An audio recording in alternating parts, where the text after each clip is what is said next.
Thank you. I knew I was going to be here today. I mean, here. I have a couple questions. You have helped me a lot in the past couple of years and changed my life. And I think I changed a couple other people's lives with your help. I have a family. We'll do That's that. unfortunate. Which life would be so much easier without.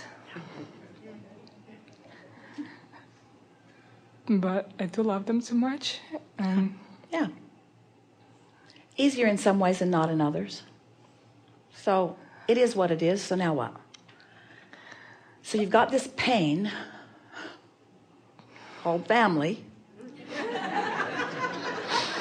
What emotional disc are you going to get on? In other words, it is what it is, but it doesn't make or break what you choose. So if focusing upon them makes you feel uncomfortable, then choose something else for a while. And that's what I've been doing. My life took me thousands of miles away from them, so I could do that. Yeah. And I think I'm at the point where I'm ready to put pieces together and get the family back. Oh, I mean, I know that I want to. Why? Because it will make me feel better. Really? We don't disagree with that mostly, but we would say stabilize here first. Stabilize here first, because you're here and then you're not, and then you're here and then you're not, and then you're here and then you're not. You're feeling better and then not, and then better and then not, and better and not. So if you take the steps, and we know the inspiration keeps coming to you, if you take the steps to put yourself in closer proximity to that before you've really stabilized there, then it's more likely that they will influence you to their disc than that you will influence them to yours. So the question that we really want to ask you is, would it be so terrible if someone that you love resides perpetually on a disc that is different from yours?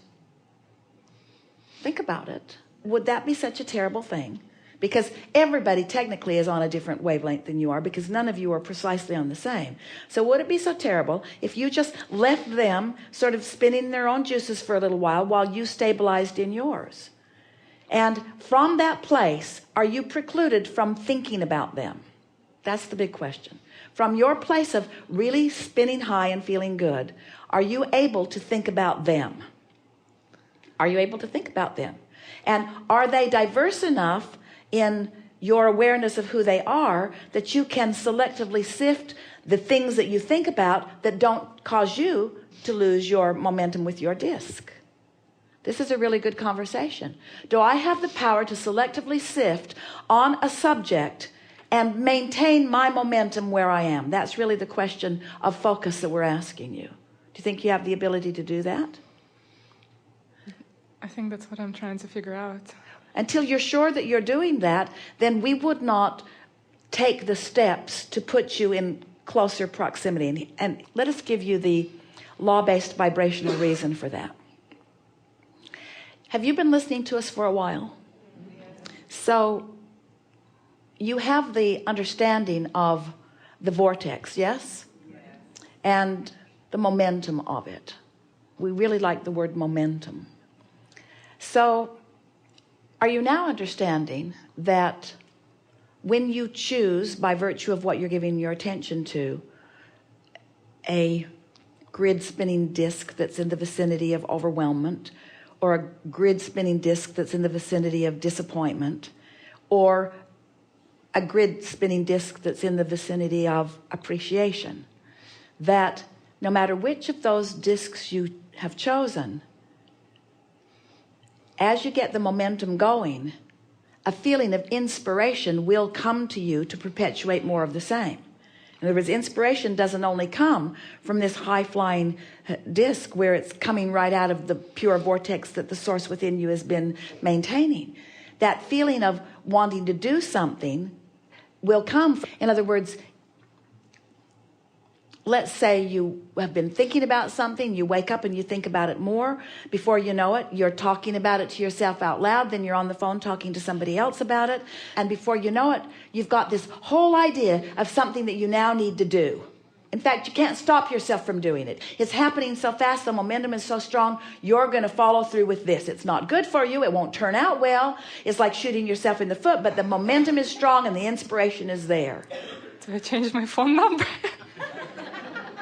Because sometimes you say, I have this feeling that I should do something. I felt inspired and then I did it and then it didn't turn out well. And we say, you want to make sure what disc you're on before the inspiration comes. That's really the final point that we're wanting to leave you with today. You're wanting to make sure of where you are before you follow that feeling or that impulse. And then every step along the way of that action journey, it will feel right to you. You're not far off, and we're not talking about a long time.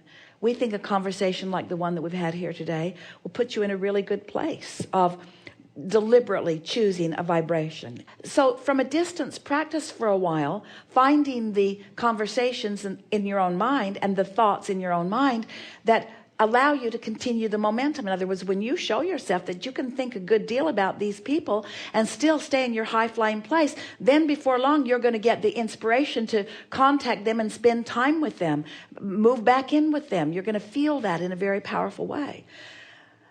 But until you feel that, we would not take the action, because it's counter to the intention of that which is in your vortex.